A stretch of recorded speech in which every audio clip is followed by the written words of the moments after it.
There's your mic. Here's my mic. Have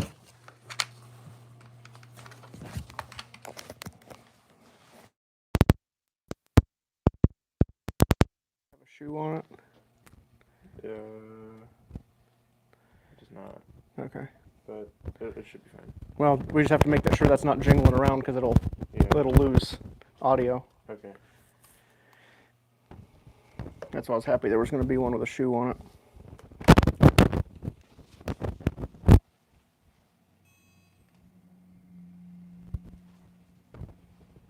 And then we just need to switch it from this view to the other one.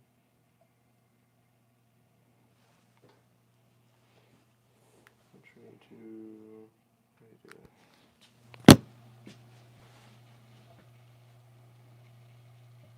It should be switch escape.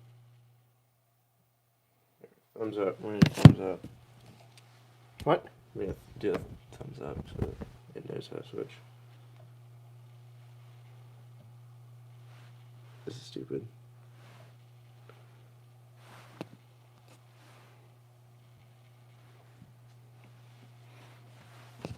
Hold on.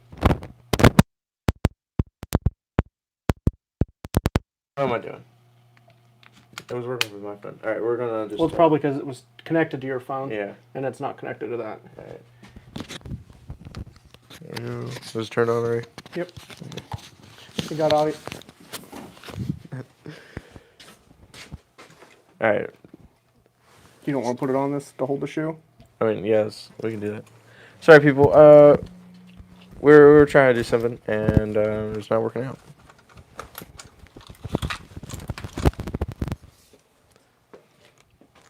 Well, it's going to be sideways. Okay.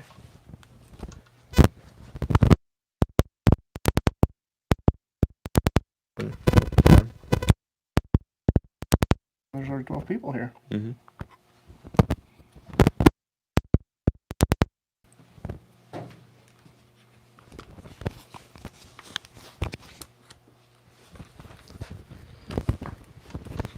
Alright. Can anyone hear us? Yep, audio good this time? Yeah, someone said your audio and video are good. Hello. How's it going, everybody?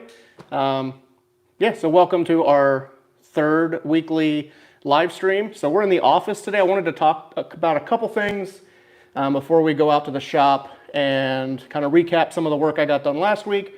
But with this week being Thanksgiving, for all our friends and followers here in the States, happy Thanksgiving. And we're going to do a Black Friday sale starting Thursday night at midnight, running all the way through Monday. So the code's going to be BLACK20, and it'll get you 20% off everything on the store. So our radius gauges, any of our normal tools, billet file holders, and we've got 2 new t-shirt designs. Those just came in yesterday. All our hoodies are going to be restocked. Our standard logo stuff's going to be restocked. So we have a new logo with modified Roadster on it, and it's got the Cornfield logo on the pocket in the front, and then we have the Winter Circle logo, and it also has the Cornfield logo on the pocket at the front. So we're going to have those in the store. They're already live, so if you don't want to wait for the sale, you just want to go ahead and grab one, go for it. But if you wait till Friday through Monday, you'll get 20% off by using code BLACK20. Another thing that I'm hoping comes in time for the sale, I had some custom embroidery patch hats with 3 different logos. So we're doing 3 different colors, 3 different logos. So I'm hoping those hats come in time. I've been waiting on them for a few weeks, but I always get a lot of questions about why I don't offer hats. So for you guys that wanted hats, I got them coming. So hopefully they'll be on the site for the sale. If not, I'm hoping by mid next week at the latest. So that's kind of where we're at in the office. So yeah, again, if you guys are watching and you have questions as we go through this live feed, go ahead and ask them. Dom is behind the camera, so he can read them out to me and we can talk about them. So thank you guys for tuning into the live feed, and let's head out onto the shop. And one of these weeks we'll get everything figured out ahead of time. I'm gonna grab my phone real quick. All right.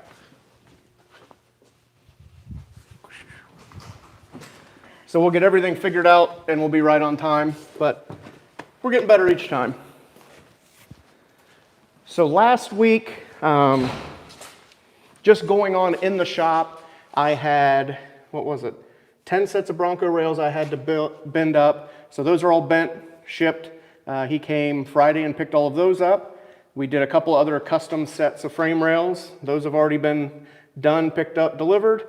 And then Wednesday, we had the Mustang Club meeting for the Tri-State Mustang Club. They were here, and I was here till like 9 o'clock that night. So if any of you guys are local or somewhat local, and you wanted to do, say, a club here or a tour, I do offer that. We've had a bunch this year, with the Mustang Club. Then we did the Ohio Early Ford Club, they came. I think Bark Racing came this year. So I do a lot of that stuff. If you guys are interested in that, just hit me up and we can set it up. So yeah, last week was just busy with all of that stuff. And I did work on the convertible a little bit. So that's where we are here. Last work cycle on it, I made this main panel here and this reverse section around the tail light on the inside. And then the client decided he wanted me to delete the little trim piece. You can see it on this side.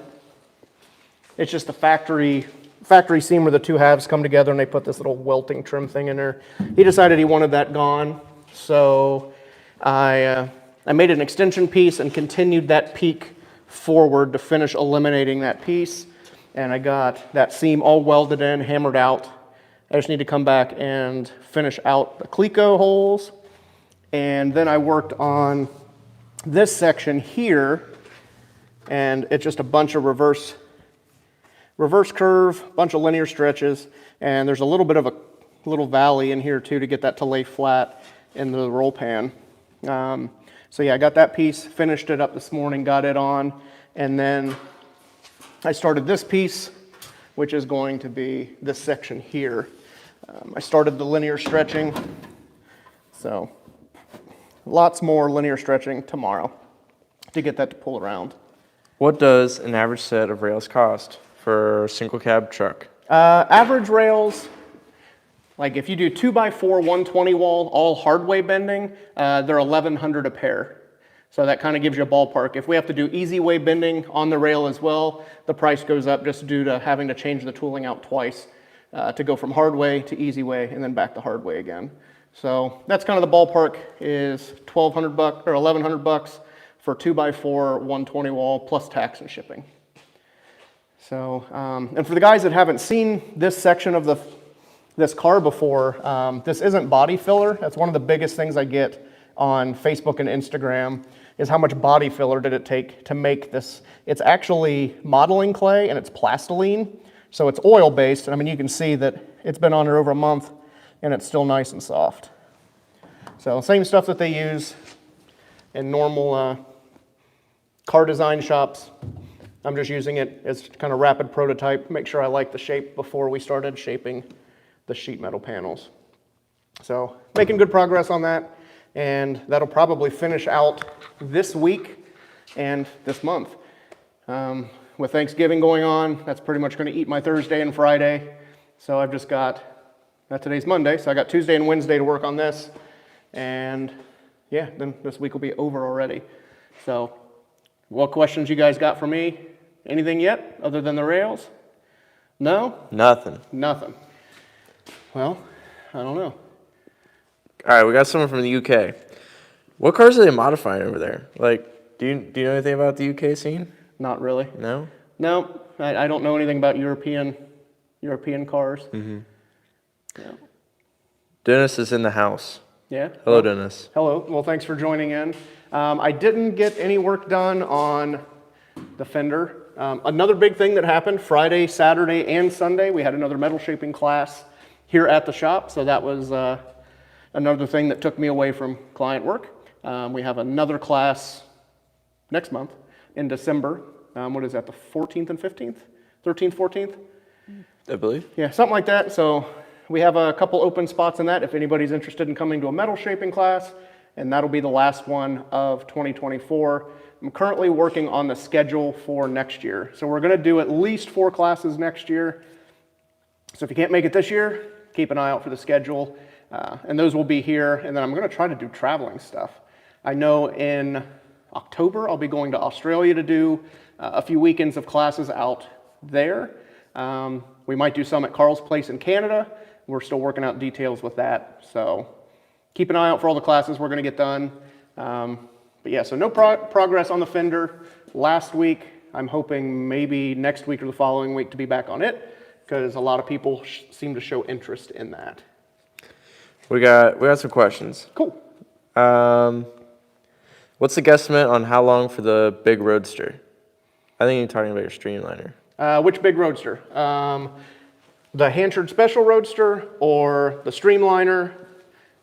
Which one?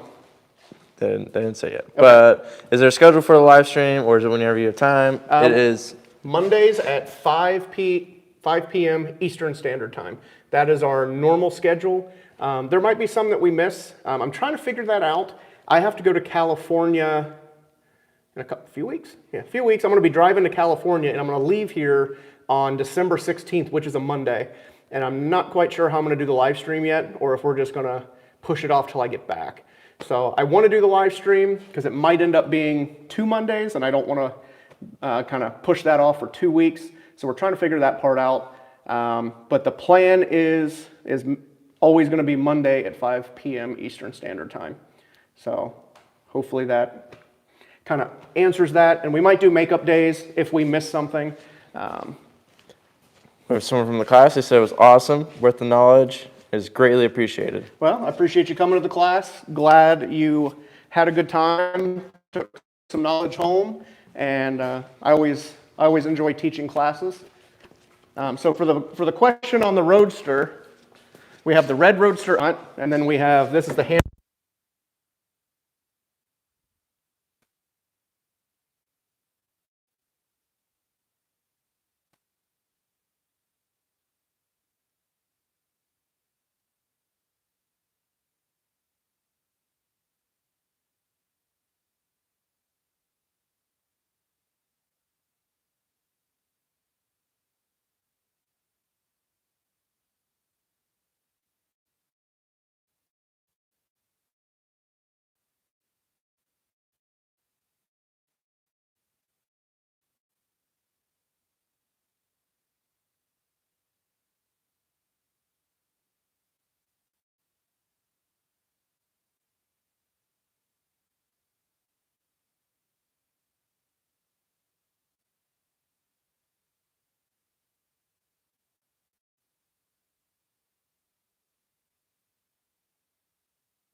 Hello?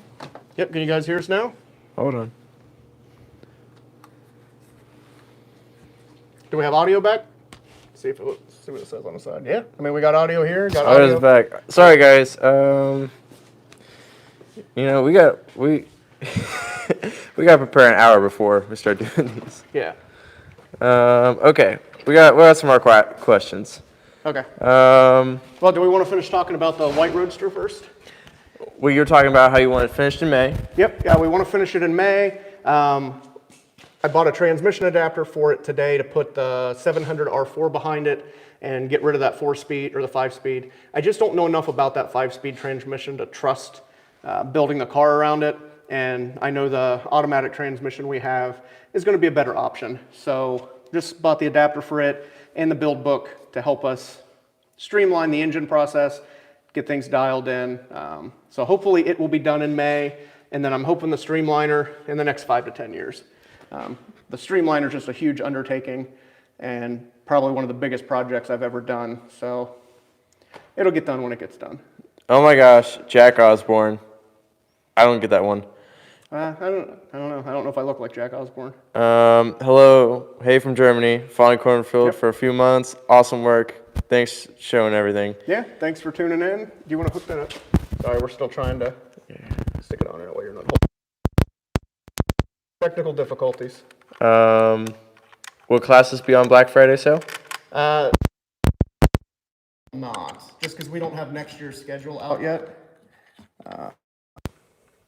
So if we did, we could offer that, but currently I don't have that out. So I think there's only 1 or 2 spots left for December. So if there's spots available on there, see what the website says. When you go to checkout, it'll tell you, but usually you can't combine any other discounts. So you'll have to check and see what's going on with the classes at the time. Are you going to Bennett Custom? Not that I'm aware of. I haven't talked with him about setting anything up. I'd never say never, because you never know what could happen over the next couple months. If you're interested in me doing a class with him or checking out his shop, reach out to him and drop a line and say that that's something you might be interested in, and maybe we can get that ball rolling. How is Shug's old car coming together? Is that the Yep, it's good. We'll go back there. Sugar's car is coming along decent. I've not had a whole lot of spare time in the past couple weeks to make much headway on it, so I'm a little disappointed in myself, but there's only so many hours in the day. And like I said, with ordering that book, the GM Performance 2.0 Eco book, that's going to help me because I'm not an engine guy, so I'm just kind of lost with what I can get away with taking off and moving around. So when that book gets here, I think it'll help me out a lot. I started making the pedal box, just like a footwell to give us a little bit more room. And I ordered the master cylinders for the clutch and the brake. And the clutch and the brake was when I was going to run the manual. So now we only have to worry about the brake. So that helps out a lot. So I'll have spare pedals just to keep with the car and spare master cylinder. So yeah, the pedal box, I'll cut the firewall out and I'm going to weld these corners up and scallop and bolt that in. That'll give us an extra 4 inches of foot room, which is a big deal in this little car. So, how would you go about doing the impression in the side of a Model 8 box truck? Would you use the hammer form, pusher die in your Linux? Would you pre-stretch? It depends. So if you wanted the bead profile side Model 8 truck bed, I would use the sandwich style with plywood and the slot in, like a slot machined into that wood profile with a steel insert, like it's an 1/8 inch piece of in there. That way it doesn't compress. It'll be a nice crisp edge. And I would use a bullnose tool, and I would not pre-stretch on that one, and I wouldn't use a backer on it. So it'd just be a negative void, just a standard sandwich style tooling setup with a round bullnose tool in the top. That's how I've done in the past. I've had good luck. You just have to really slow and do multiple passes, like 5 or 6, maybe even 10 passes, depending on the depth you want, and slowly stretch that in, and you won't have to worry about pre-stretch. Your metalwork is astounding. Can you be explicit on how you make your wooden blocks or metal shaping? Just So I made the buck on this fender, the Mack truck fender, and the plan is we are going to do a buck video when we start making the other side. And another one, like if we get time, kind of off topic but on topic. So this is a 3334 deck lid. I've been looking for one for a while that's in decent shape. I'm gonna make a buck off of this, so then I can make 3334 deck lid skins. So we could do a video on how this buck's made, and then when we start doing the mirrored fender for the Mack truck, we had planned to do the video of how we're gonna duplicate it and how we made this one. So buck making videos are in the works, at least on the schedule. We just have to make sure that we can do it in an efficient, timely manner. That's why I wanted to get that one done first and then duplicate it, talk about both at the same time. That way you're not watching me make this buck for 25 hours. You know, we can kind of streamline that a little bit and compare making it from scratch and then having a mirrored image to duplicate it off of. So stick around for the buck videos, they are coming. What make is your GT40? It's a KVA from England or the UK. I had a guy give me a rash of shit that they're from the UK, not England. So yeah, it's a KVA from the UK, and it was imported into the States in 1993. Mike, other than the thumbnail dies, what other dies can you use on the power hammer to shrink with? That's it, thumbnail dies. You can get adapters to run like I don't like shrinking with a Lancaster if I don't have to. When you've got thumbnail dies, that's good finish, but thumbnail dies on the power hammer are pretty much the best route to take for shrinking, especially on a power hammer. How do you did you form the teardrop hood on the Mustang? The Mustang, my Mustang doesn't have a teardrop. Galaxy, that was made, what was it, the top was one piece. So the teardrop was made in 3 individual pieces that I shaped, trimmed, welded, and metal finished. And then the rest of the hood skin was made in 2 pieces. So the entire upper skin was done in 5 individual pieces. How much do you charge per hour on big projects? Do you charge every single hour you put in and steps, or just steel working hours? So this is a really good topic, and I'm sure some guys will, but I don't necessarily exchanging labor. All we are doing is we are trading minutes or hours of my life for, I charge $120 an hour, and if I'm working on your project, no matter what I'm doing, if I'm ordering parts, leads, talking to vendors, to your mainly due to the fact that I only have so many minutes in my life, and we are exchanging that for the service. So you're going to pay for it, because if not, I could be spending time on things that I want to do in my personal life. So they're saying audio is breaking up. Bad audio. Hold on. it's that thing. Right here. Yeah. Is that better? Clean audio? Okay. Good, bad. Yeah, let us know. But yeah, I'm just trading out minutes of my life for my hourly rate. So if I'm working on your car for 10 minutes, chasing parts, making phone calls, you're getting charged for it. No. Nope, still no audio? Still choppy. We don't have another one. Nope, that's You ordered one.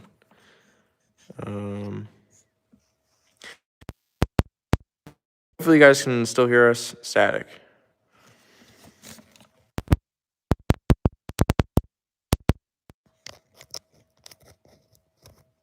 Sorry guys. I don't know what's going on with our mic, but we're trying to fix it.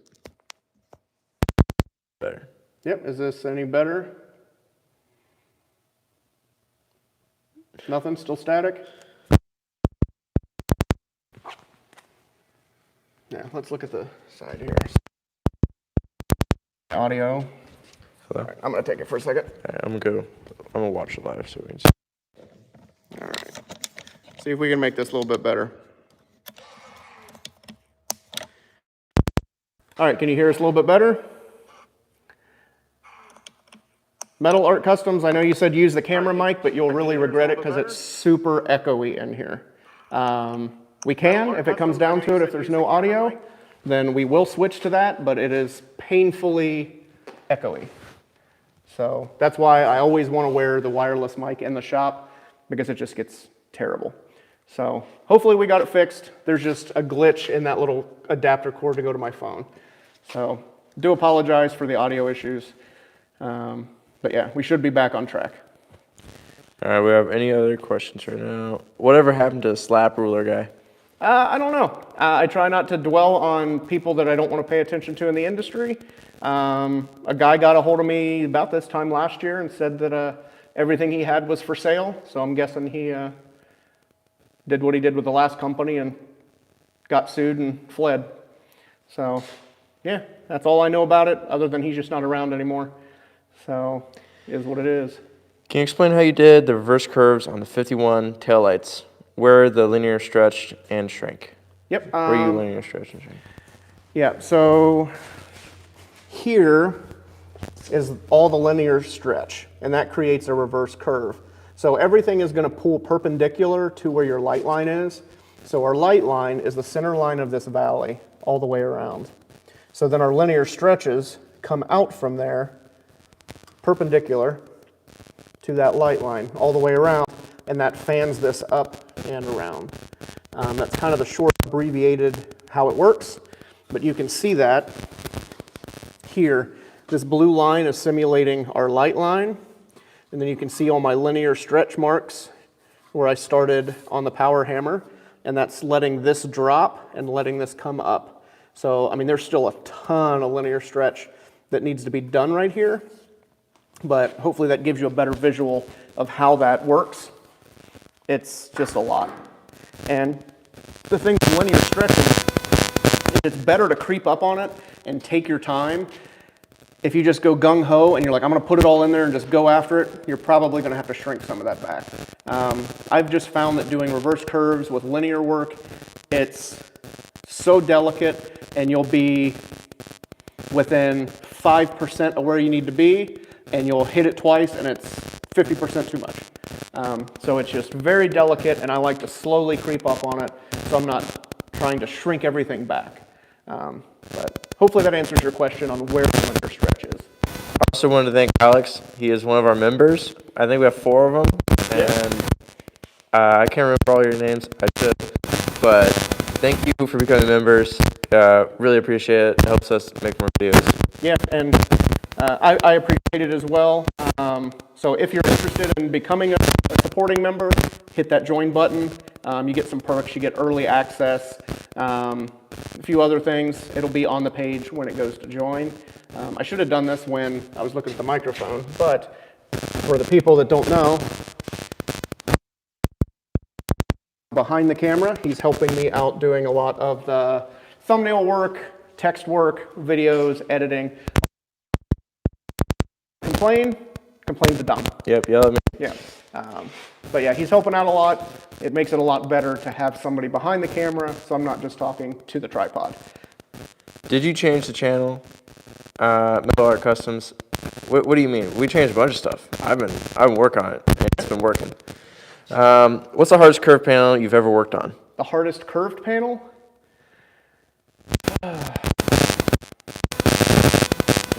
Every one of them's hard at the time, and then once you get done, it kind of changes. You learn while you go. So at the beginning it's hard, and then at the end it's not so hard. This is true for my projects too. Like I've changed the motor on my CRV, and at the beginning I'm like, how am I going to do this? I'm never figure this out. And then I figured it out, and it wasn't that hard. Yeah, just in recent history, I'd say we'll just say the past 2 months. When I was working on this fender, this was the hardest fender I've ever made, and now that this part is done, it's not been so bad. And then when I did this piece was extremely challenging just because of this valley. And then now that I had it done, I moved on to this one, and this one became the hardest. So everything is always going to be the hardest while you're doing it. I can't think of one that stands out more than the other. Everything is a challenge. Nothing gets any easier. It just, you make things hard for yourself. How do you feed tape wire? Fingers or feeder in hand? I suck at feeding TIG rod. We had this conversation at the class over the weekend. Usually what I do is I pinch it between my pointer finger and the next finger. So I'll pinch it here and I feed it like this. I just grab it and push it forward. I've never been able to figure out how people feed it like this. It doesn't move. I can't figure it out. So ever since I started TIG welding in high school, I would just pinch it lightly between these two fingers, drag it forward, and drag it forward. That's usually my go-to thing. What gauge metal do you use? Currently what I'm using is 18 gauge cold roll steel. When it comes to steel, aluminum I use 16 gauge or 063 3003 H14. In steel I prefer 19 gauge raw quality aluminum metal, but it got really expensive around here, so I switched back to 18 gauge and I absolutely hate it. 19 gauge just shapes so much better. It's softer. It's just a much more user-friendly material. 18 gauge can be really springy, so when you're trying to adjust the form, it just doesn't like to cooperate as much. Running it in the power hammer, the hammer doesn't really care. It's mainly just that fine-tuning of getting everything to snap fit, and the 18 gauge is springy. It doesn't like that last little bit of forming. Jeff is converting a late 30s 4-door to 2-door. How would you create the wood, the buck, wood or wire for the top of the trunk lid? Personally, for me, I would do wood.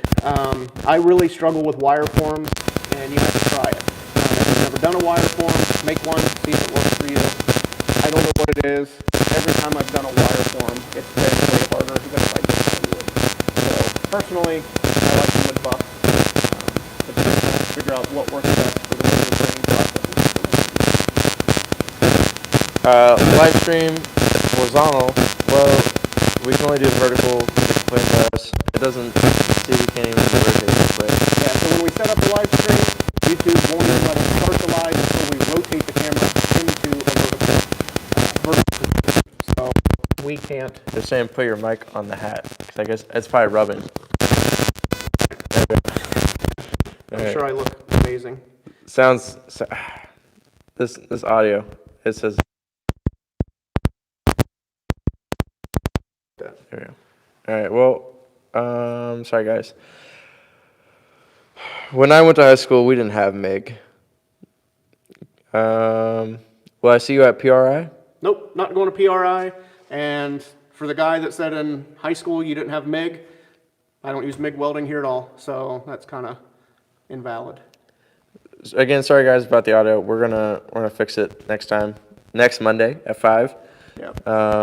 Yeah, next Monday we've got an iPad instead of my phone, and it takes a different plug. Phone that plugs directly. We'll look into what we can get handled this week.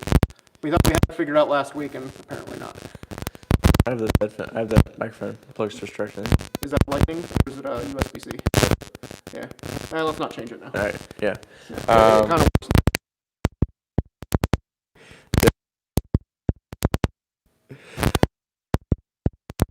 Other questions? Back. You also. I mean, I can crack due to work hardening, and aluminum or steel. With doing power hammer stuff, it doesn't seem. So, I don't know. It's nothing I've ever. 20 years.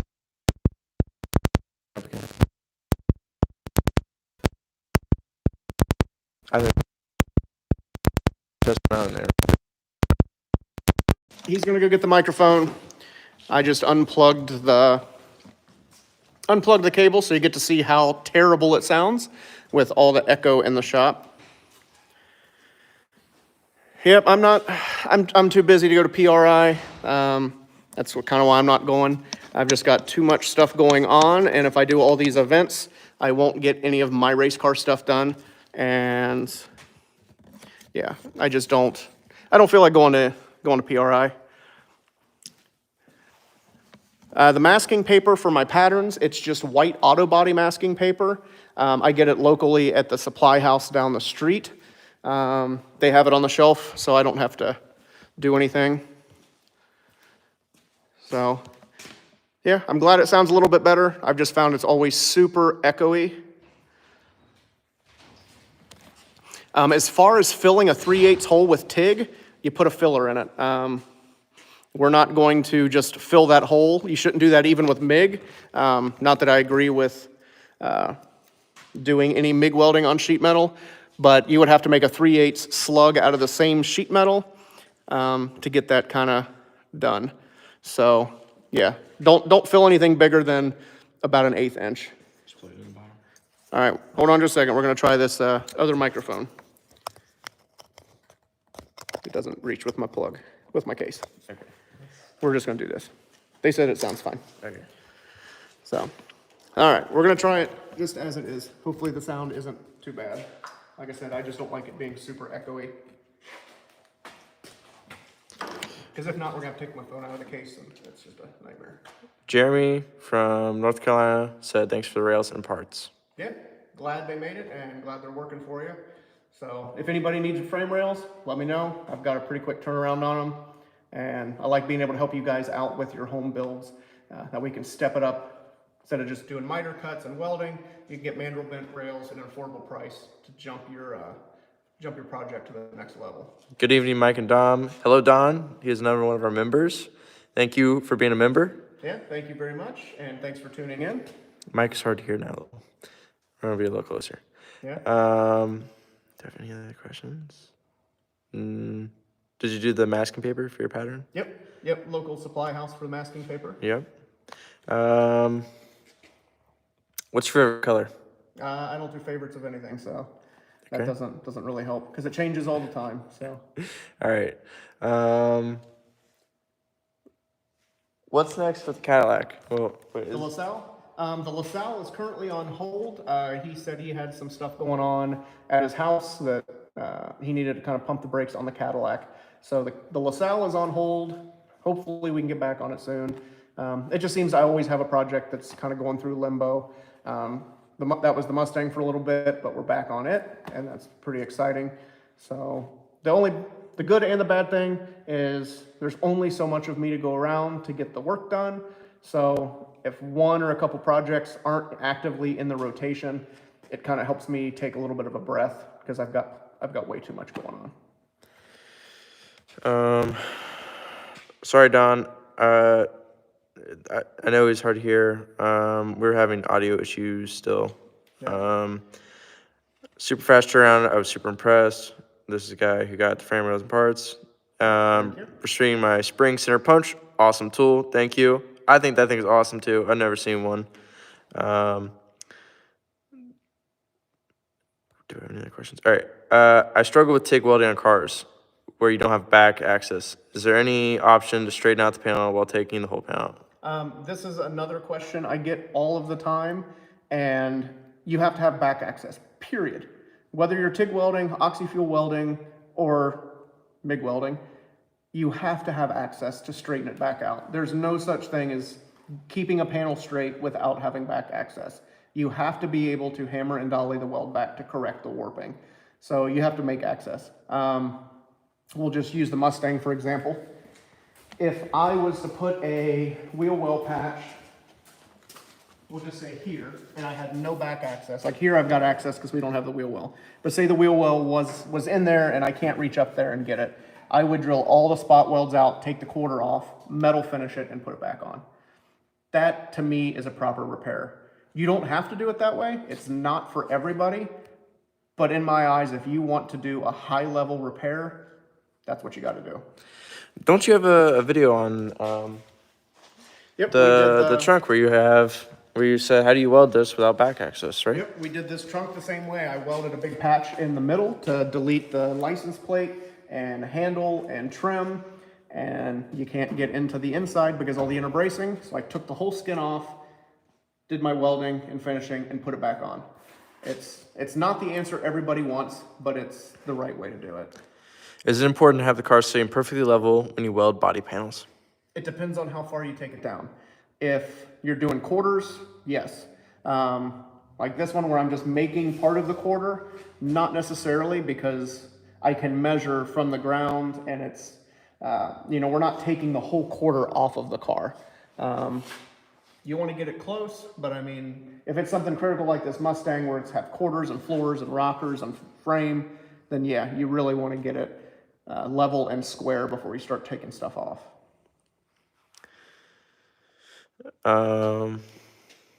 Dart man, I use my spring punch daily. Glad I got it out the class.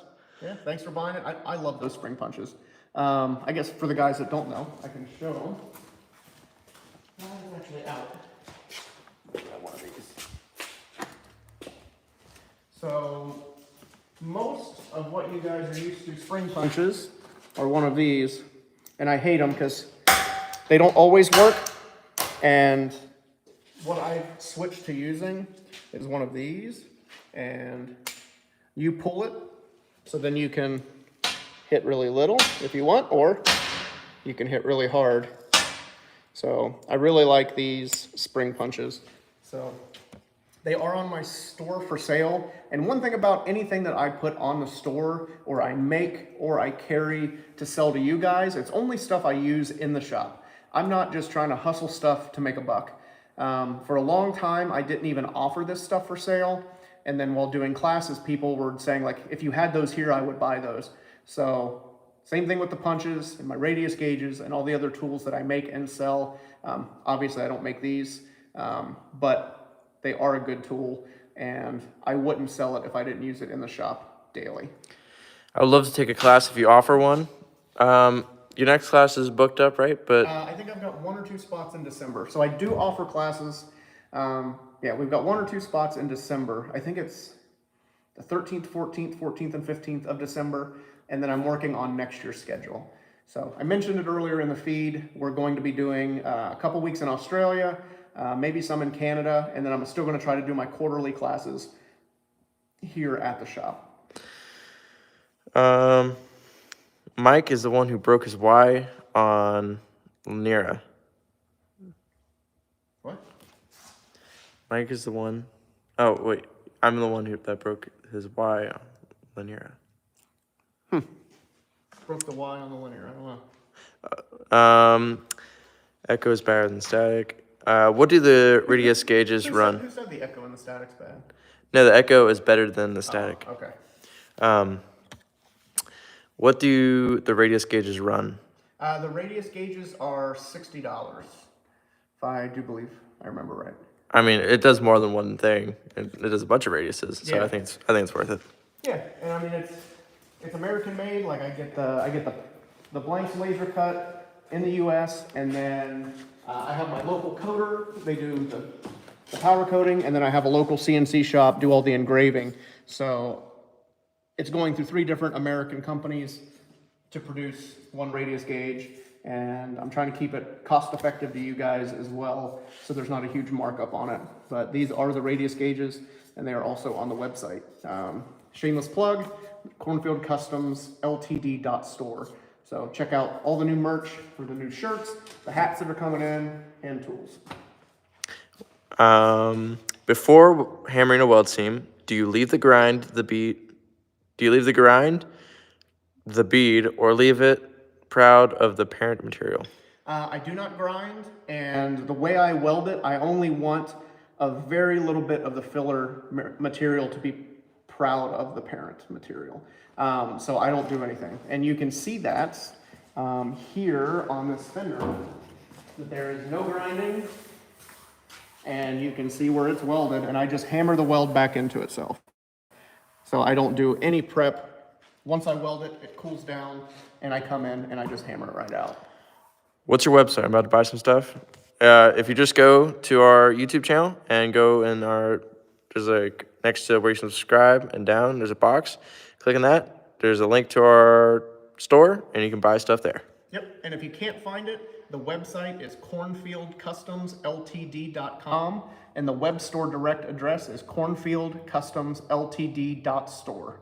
So if you check it out and you buy something, I greatly appreciate it. It helps, mainly all that stuff that we sell online helps support this channel, and it helps support Dom's payroll. So I saw the video with the trunk. It's hard to get every customer to spend $3K repairing a wheel arch and that's what I struggle with. Would tinning the low weld area be the alternative? Nope, you got to take it off. And I get it. Not every customer wants that, but you're going to have to make the decision. What type of work do you want to be doing? The higher the quality stuff, there are people that are willing to pay for that, and you just have to get to those clients. It's, like I said, it's hard to convince shops to do that and clients to do that, but the people that understand and want that quality of work are out there. So you just have to do it. And like I put my foot down a long time ago and said, this is the way I do it. If you don't like it, go somewhere else, period. Because the way I look at it is my reputation is everything for the longevity of my career and after I'm long dead. You know, I don't want to be that guy that was, well, he did it right most of the time, except for when that cheap guy came through and he didn't want to pay for it. I don't want to deal with it. I only want to do stuff to the certain level that I want to do it to, and I don't make exceptions. So it's tough. Sounds counterintuitive to kick clients to the curb that don't want to invest in high quality work. But if you want to do high quality work, you got to put your foot down and stick to your standards. The old vise you posted is awesome. I love old style tools that are still being used. Yep. How old is this vise? That's a new vise. Oh, it's a new vise. Yeah, this one's pretty much brand new. It's a year old now, but it's been laying in the back on the floor. So it's a new Wilton. I've got an older reed that I used to use. It was my grandfather's, but it's bolted to a big cast iron table. And I wanted this one up here in case I need something so I don't have to walk to the shop. So yeah, this is a brand new vise, and it's big and heavy. I think the vise is 209 pounds, and then the base is like 250 pounds. What box break would you suggest getting for a 52-inch box break? You'll have to do your research. I don't have a box pan brake that big. Check them out. Like, just do your research, figure it out, and if you can, go use one. When I got my press brake, I paid what it would have cost to get a box pan brake for an NC press brake. So I kind of switched over to that to make life easier, and it was more cost effective at the time.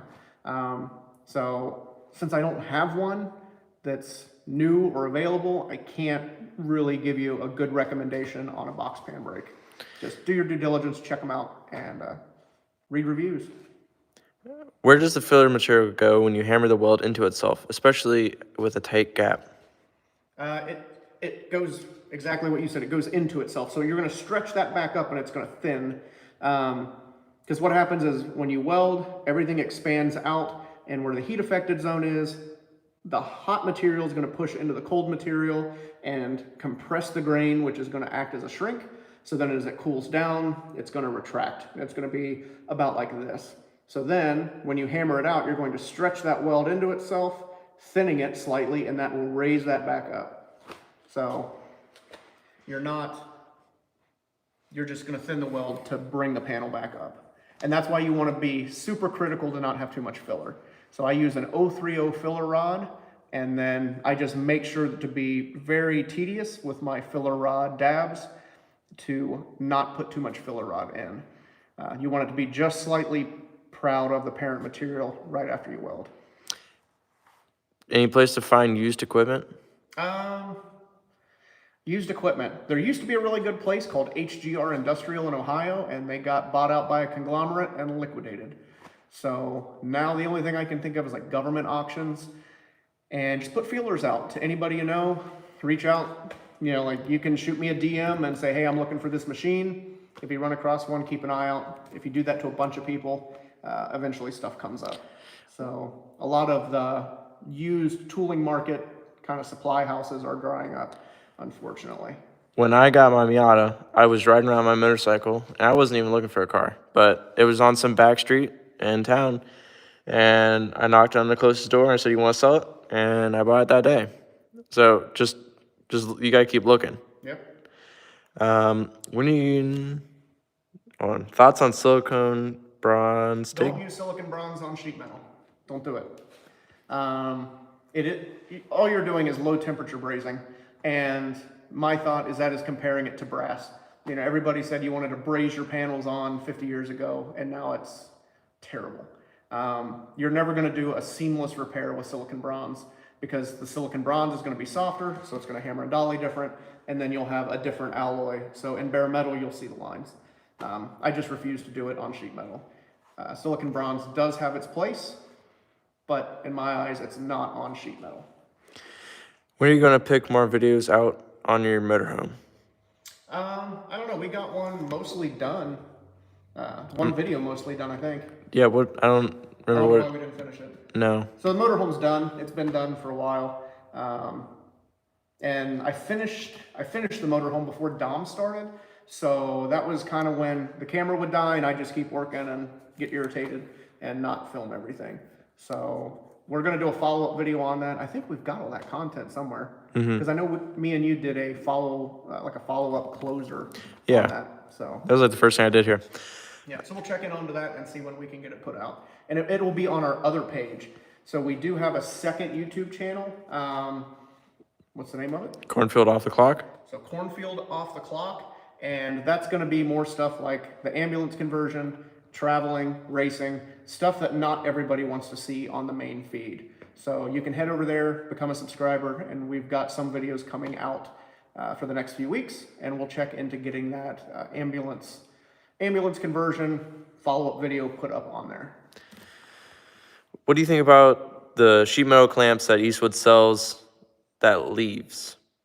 I have no idea what they are. I'm not sure. You use a bunch of different clamps, don't you? Yeah, I use like just standard vice grips with the little feet pads on them.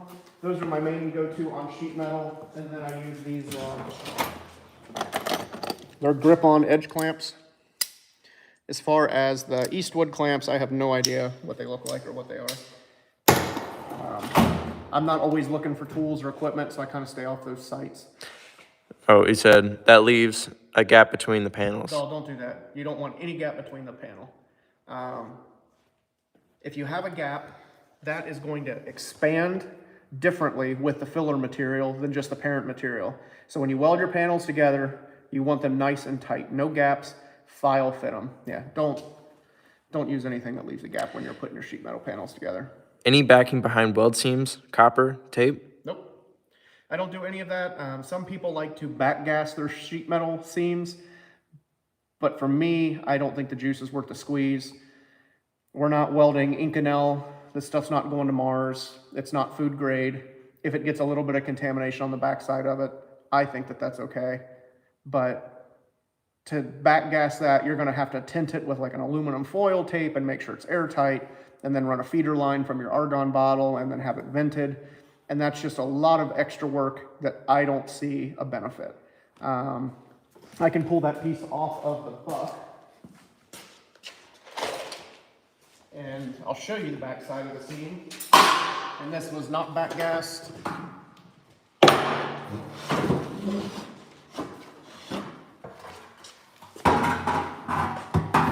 So there's the back side. It doesn't look too hateful to me. So got our heat affected zone. It's not all contaminated. It's not all blown out. So I don't see the benefits of backgassing or protecting the back of the weld seam unless it's food grade or stainless, Inconel or titanium. There's some kind of exotic metal. Again, we're not building rocket ships. We're building quarter panels and Mack truck fenders. Beautiful. In Germany, it's sometimes good to visit shops and companies that are selling inventory from broke/insolvent companies. Yep. I don't know what's called in English. There's a lot of old machinery from the 50s and 90s.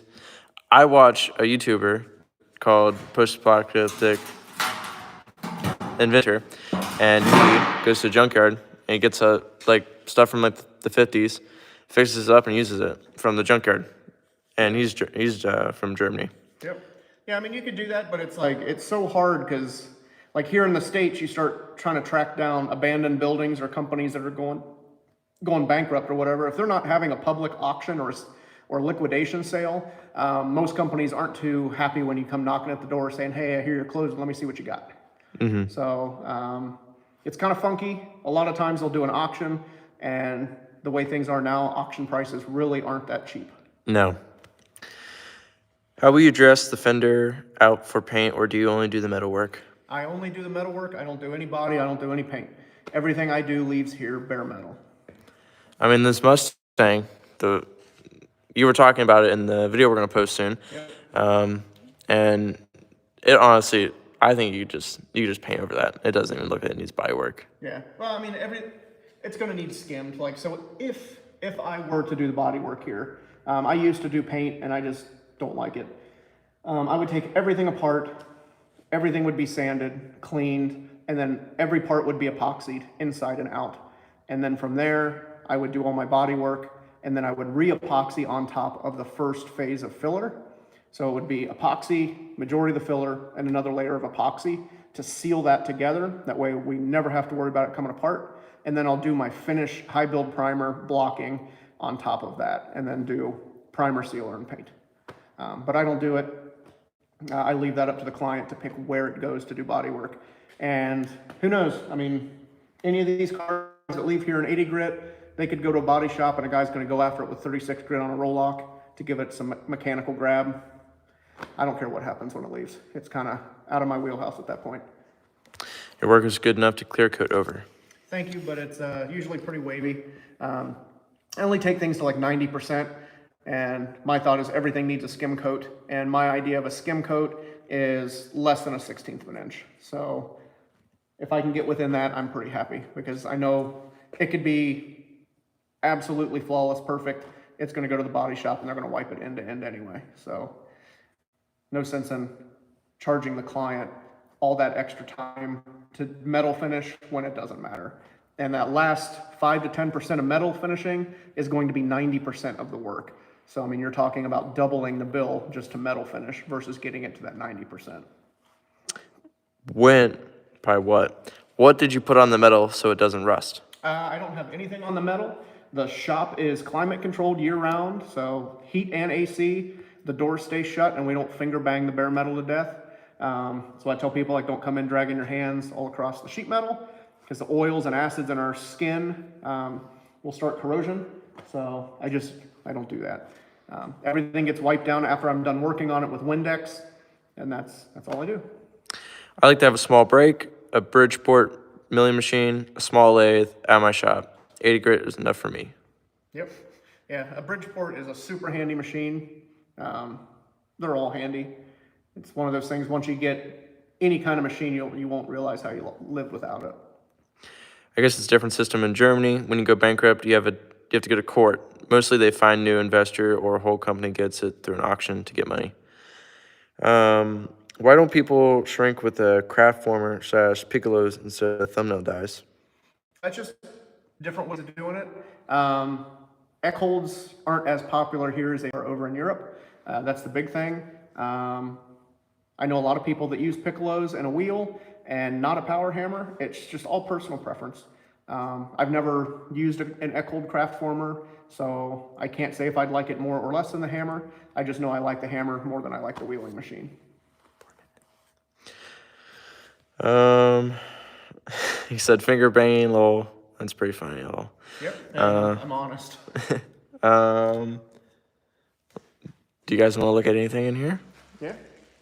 We look at the GT40. That's a cool thing. Yeah, because we're going to start winding down this live feed. So if you got any last minute questions, get those in real quick. Got just a few more minutes. We'd like to go from 5 to 6. So we're about ready to wrap up. So get those questions in. And while you guys are typing questions, thank you so much for checking this out. Again, don't forget about our Black Friday sale. Friday, Saturday, Sunday, and Monday. The code is BLACK20 and it gets you 20% off everything on the store. So make sure to check it out. What's that? Let's talk about the shirts. Yeah, so we got new designs of shirts. I can show you guys real quick if you want to see them again, but we have the Winter Circle shirt and we have a new Roadster shirt, and I'm hoping the hats will be in. I got 3 different styles of embroidered patch hats. So hopefully those will come in. Then we restocked all our tried and true Cornfield belly tank, Cornfield coupe, and then we got some more Cornfield coupe hoodies. So all of that stuff is on the site, as well as all of our tools. Been working on getting all the inventory up. And if you guys don't want to wait till Friday, head on over, check it out. If not, wait till Friday, save yourself 20%. Is your GT40 an original one? The GT40 is a KVA replica from the UK. If I could afford an original, I would have an original and I would drive it just the same. But those are $1 million plus, and I don't think I could swing that. Thank you for sharing your story and support. Thank you for your time. And then we get a radius gauge. Use that code, so you get 20% off. Yep. Mike, I'd rather man up and be straight than sugar-coated.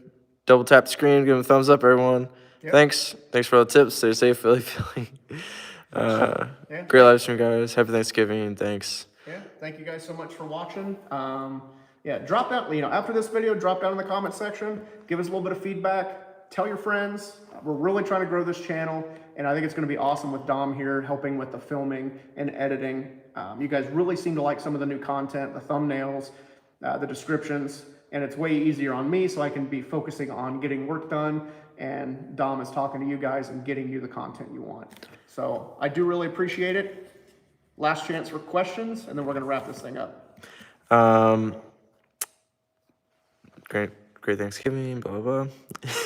Have you ever accepted a job that you didn't exactly know how to complete, like a complex panel that needed to be shaped? Every job that comes through here, I have no idea how to do. I just figure it out. It's only figuring out shrink, radial stretch, and linear stretch. I know how to do those three things, but I've never made a 51 convertible quarter panel that takes C6 Corvette lights. I've never made an early Mack truck fender. Everything is a new process, trying to figure out how to get it together. So everything is slightly out of my wheelhouse, but that's how you get better as a craftsman. You take a little bit more than you can handle, and you grow into it. You don't water cool or air cool, so doesn't the heat work through the panel and cause warpage? We have a couple shorts on that. Yep. Yeah, don't quench anything. Just let it cool down on its own. You're not going to get much. The warping you get is going to be from just the expansion in your weld and the heat affected zone. It's not going to travel throughout the entire panel and make a mess. It's mainly going to be right where the weld is and right where the heat affected zone is. So focus on that. Don't quench with air, water, or anything. Let it cool down naturally on its own, and that'll actually help reduce warping. All right, last two questions. Have you ever thought about trying your hand in an old coach-built car of your own design?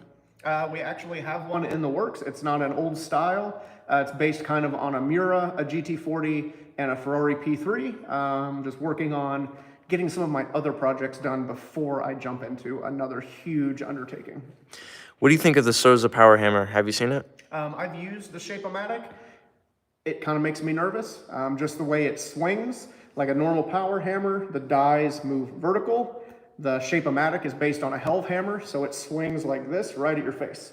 And that just kind of freaks me out. So they work, they're affordable, Christian makes a good product. It's just not my kind of thing. It makes me too uncomfortable. All right, guys. Thank you, everyone, for tuning in to this live. Hopefully, live number 4 can be better. We're going to get the audio figured out this week for sure. Yes. And yeah, so thank you guys so much for checking this out. Everybody in the States, have a great Thanksgiving, and we will see you here next Monday. I appreciate the continued support so much, and I'm sure Dom does too. And yeah, thanks for watching. We got videos coming out Tuesday on the new channel, Cornfield After Hours, right? Off the clock? Off the clock. Cornfield Off the Clock, and on the main feed, which is where you guys are now, on Thursday. So thanks again so much for checking this out, and we will see you live next Monday. See you later. Live at 5. Live at 5. Also, 6? Yeah. No, live at 5. Also, subscribe. We're like a couple hundred subscribers away from 30,000, which is awesome. That's all I have to add. So happy Thanksgiving, everyone, and good night. Yep. See you next week.